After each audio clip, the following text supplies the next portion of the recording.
Olá, a notícia está de volta com o ministro da Justiça, José Eduardo Cardoso. Ministro, a gente estava falando, o senhor disse que nessa questão de menores que cometem crimes hediondos tem que se tratar com racionalidade a questão. Há uma proposta do governador de São Paulo, Geraldo Alckmin, que foi encaminhada ao Congresso, de se ampliar o período de internação de um menor, que, de acordo com o Estatuto da Criança e do Adolescente hoje, é um período máximo de até 3 anos para até 8 anos. O senhor concorda com esse tipo de medida? Olha, nós temos que estudar essas medidas com cuidado, né? Primeiro, quando nós vamos ampliar a internação, é necessário que eu dê condições para que essa internação tenha êxito. Não adianta eu transformar a internação em pena. Uma prisão na prática. Ou seja, transformar em pequenas cadeias para adolescentes. Não é isso. A ideia que a legislação prevê é a internação para buscar a reinserção social. Então, eu acho que uma medida como essa teria que ser pensada em conjunto com situações de política administrativa que permitissem a reinserção social. A mera ampliação da reinserção me parece que pode ser problemática se não casada com outras políticas. Além disso, há um outro aspecto. Vamos perceber que um adulto, quando comete um crime, ele tem que, ele se submete à progressão da pena, não é? Ou seja, ele sai do regime fechado para o semiaberto, você tem isso.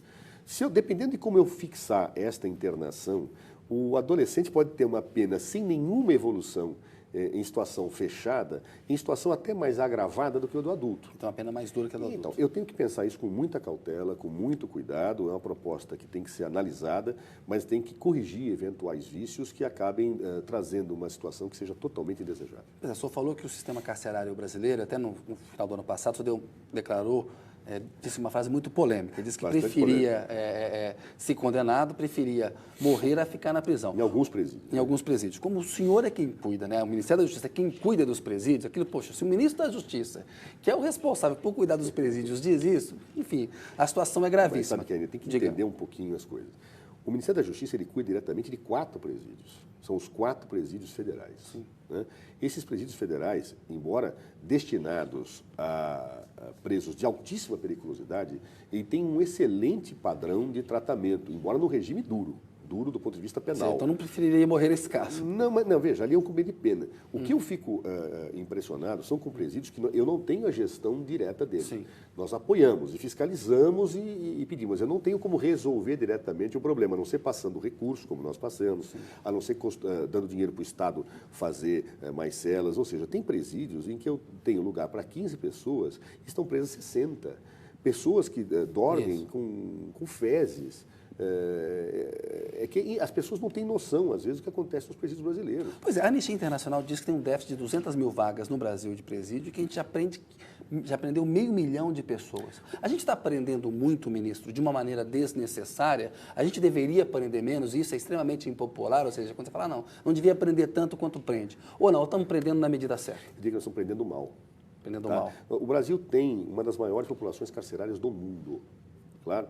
E o que acaba acontecendo muitas vezes é que pessoas que praticam um crime de baixo teor, que poderia ter uma pena, que seria até mais eficaz para a ressocialização desta pessoa, não sendo privativo da liberdade, essas pessoas acabam presas. E outros que cometem grandes situações de criminalidade acabam não sendo presos. Então, a política que existe nesse ponto, às vezes por se imaginar que a prisão resolve tudo, ou porque certas pessoas não devam ser presas, a verdade é que nós temos uma situação mal equilibrada. O problema não está no sistema carcerário, está na justiça? Não, também está. Eu tenho um problema no sistema carcerário, eu tenho um problema de compreensão da lei, eu tenho um problema de aplicação da lei, eu tenho preconceitos nesta avaliação. É evidente que a pena restritiva da liberdade ela é importante, porque ela deveria existir para 2 finalidades. Primeiro, fazer com que a pessoa que está delinquindo pare de delinquir, e que a sociedade fique protegida. E segundo, para que eu dê políticas de ressocialização dessa pessoa para quando ela sair. Essa é a pena. A ideia da pena como retribuição do delito, da pena como castigo, no sentido, como se fosse a lei de Italião, né? Isso não existe mais desde a antiguidade. A pena ela tem que visar a proteção da sociedade e tem que visar a ressocialização. No Brasil, nós temos uma situação completamente anacrônica, porque pessoas que poderiam ter penas que não fossem privativas da liberdade são colocadas atrás das grades e ficam lá e passam anos e aí entram em organizações criminosas. Boa parte das organizações criminosas que hoje mexem com narcotráfico, que causam violência nas ruas das grandes cidades e em outras cidades médias e pequenas, são ligadas à organização que surgiram pelas más condições dos presídios. Tem que mudar a lei, ministro? O que tem que fazer? Eu acho que tem vários esforços. No fundo, é uma atuação que... A primeira coisa quando você tem um problema é colocar luz sobre ele. Por isso que quando eu usei aquela frase, eu não me arrependo um minuto.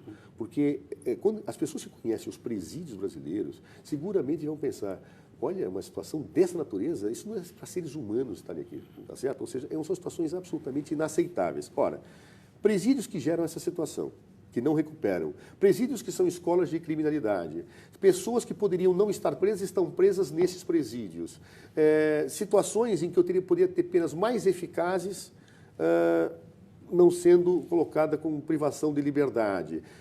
Pessoas que deveriam ser presas e não estão presas, porque não se priorizam os mandados das pessoas mais perigosas. Há todo um conjunto de situações. Por exemplo, o Kennedy... Pois mas o PT está no poder há 10 anos, o senhor é ministro da Justiça há 2 anos e meio. Sim. Na esfera de atuação do PT e do senhor, o que é possível fazer nesse momento para combater esse problema? O que nós estamos fazendo?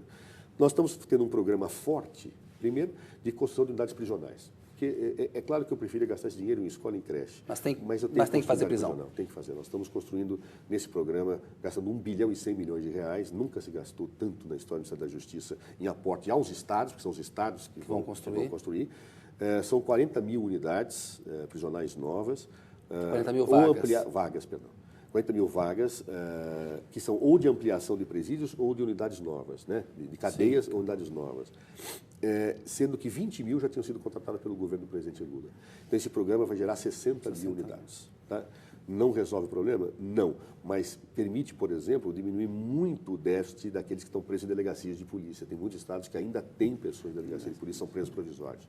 Então, isso é um. 2, nós fizemos a aprovação da lei que faz a remissão da pena para quem estuda. E estamos em conjunto com o Ministério da Educação, com o ministro Aloysio Mercadante, tendo um programa ousado de educação nos presídios, né? Para que as pessoas estudem, reduzam a pena e tenham reinserção social. Nós estamos levando saúde aos... Estamos fazendo várias medidas. Na parte do judiciário, temos as discussões com o judiciário para melhorar a situação do processo, na busca da informatização do processo e outras questões. E no ponto de vista criminal, nós temos o programa Brasil Mais Seguro, que vem dando um grande êxito onde ele foi aplicado. Nós fizemos, Kennedy, um piloto em Alagoas. Alagoas, por que Alagoas? Que é o estado mais violento do Brasil. Sim. Né? Nós conseguimos, em mais ou menos 1 ano do programa, em conjunto com o governo de Alagoas, reduzir em torno de 15%, parou a espiral de crescimento e nós reduzimos o homicídio em 15%. E em Maceió, que é uma das cidades mais violentas do estado de Alagoas, reduzir 20%.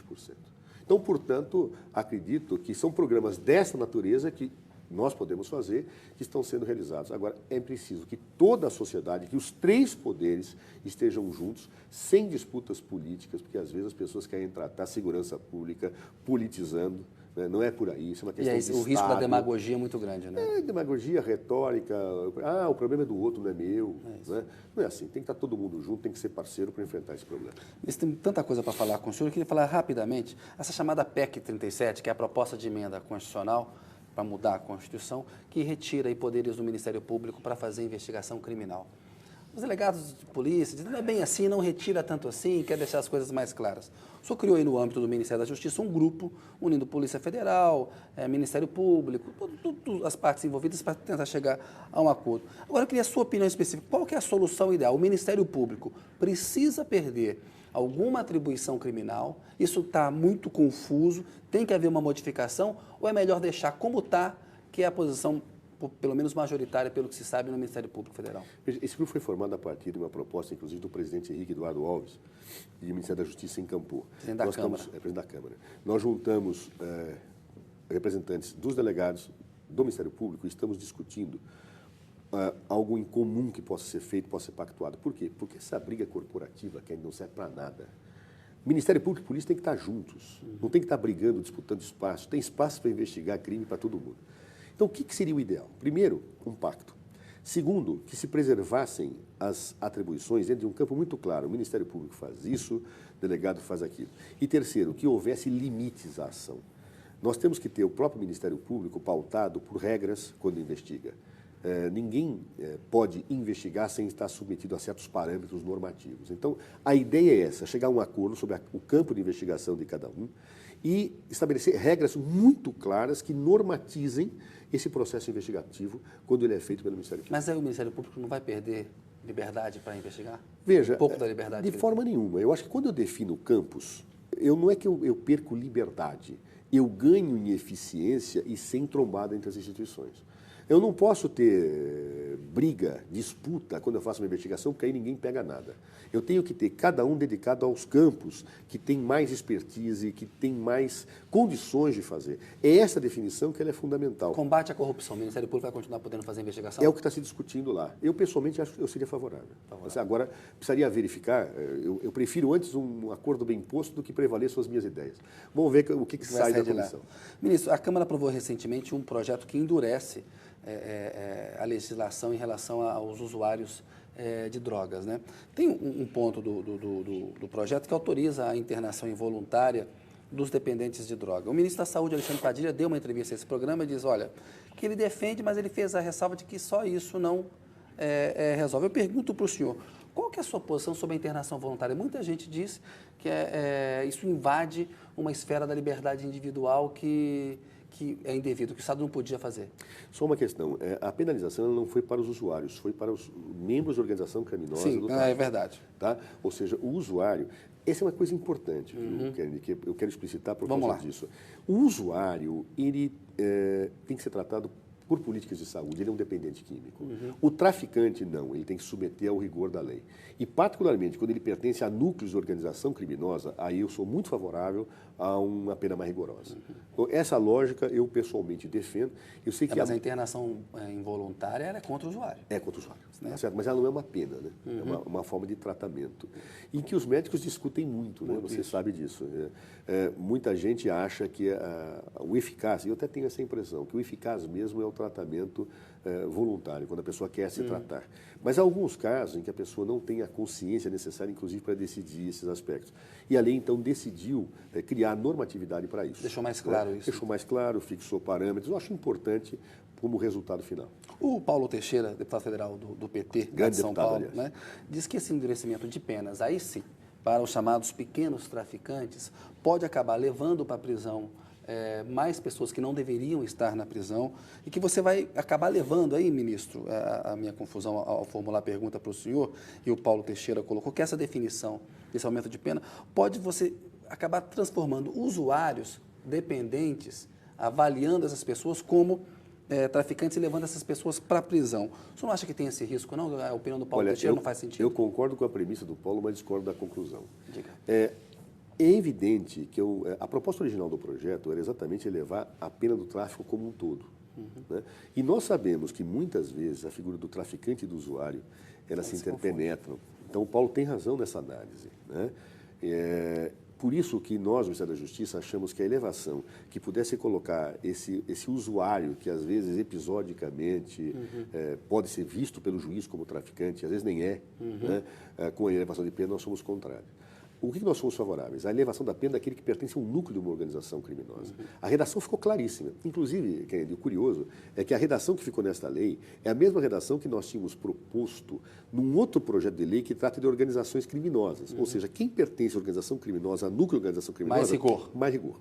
Eu não vejo como um juiz bem intencionado possa confundir as coisas. Você acha então que ficou mais claro e que a Ficou legislação mais é boa? Claro, eu acho que a redação ficou boa. Eu acho que, a menos que o juiz não tenha entendido a lei, e é difícil que assim seja, ou haja com má fé, porque não é possível, ele vai colocar um usuário dizendo que ele é membro de organização criminosa. Eu acho que isso é uma preocupação saudável que o Paulo Teixeira coloca, mas que realmente não me preocupa, porque não é possível que se desvirtue tanto um texto legal tão claro. Isso mudando de assunto aqui para esse pronto-socorro que nós temos aí no Ministério da Justiça, essa geleia geral de assuntos que a gente tem que tratar, aqueles episódios dos boatos do Bolsa Família em maio, que levaram milhares de pessoas a antecipar a retirada dos seus recursos que estavam na Caixa Econômica Federal. A Polícia Federal iniciou uma investigação. Primeiro se concentrou numa linha de que uma empresa de telemarketing no Rio de Janeiro teria estimulado, né? Agora há também uma linha de que a própria Caixa, a confusão na Caixa Econômica de procedimentos ao antecipar pagamentos dos benefícios fundindo com outros benefícios que ela tinha que pagar, isso acabou gerando a confusão. Houve até nos bastidores no governo gente que me disse que havia uma linha de investigação de que pastores evangélicos poderiam ter estimulado esse boato. Eu pergunto para o senhor, disso tudo que se sabe hoje sobre esse caso, qual é a linha de investigação mais consistente e o que aconteceu ali? Veja, eu vi muita boataria na imprensa e muita informação, algumas até risíveis daquilo que acontecia. Não é uma investigação fácil de ser feita. Por que que não é? Quando você fala de vários estados tendo um boato disseminado e uma corrida da forma que foi, você chegar à fonte primária do boato, né? Aquele que gerou, não é simples, porque as pessoas que são ouvidas falam, não, eu ouvi de fulano, que depois ouviu de ciclano. Você chegar à fonte primária do problema é dificílimo, né? No entanto, algumas linhas de investigação foram colocadas, eu não vou comentá-las, só uma que veio a público, que era o telemarketing. Veio a público por um vazamento de alguma informação. Essa dos pastores evangélicos Não, está na... não, eu pelo menos, em princípio não. O telemarketing, efetivamente, havia, isso foi vazado, não sei porquê, aliás, me irritou bastante que isso tivesse vazado, algumas pessoas diziam que recebiam telefonemas de uma empresa de telemarketing, aquelas mensagens padronizadas.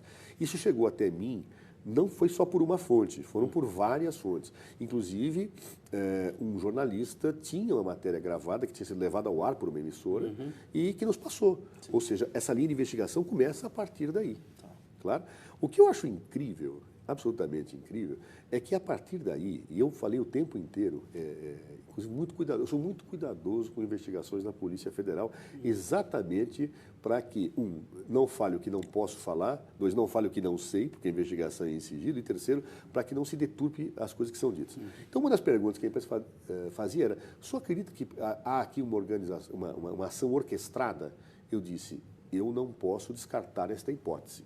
Isso para mim tem um sentido muito claro. Não estou afirmando, nem posso descartar. Claro? Aí já vem gente que diz que eu estava conduzindo politicamente. Mas nada disso. A ministra Maria do Rosário acusou. Ela fez, pediu desculpas depois, eu respeito. Ela fez um comentário de passagem. Né? Não, acho que as pessoas... É por isso que eu não uso o Twitter, viu, Kennedy? As pessoas ficam tentadas a fazer as suas o Twitter tem que ter muito cuidado. Eu não uso para não ser impossível, especialmente da função que eu exerço. Né?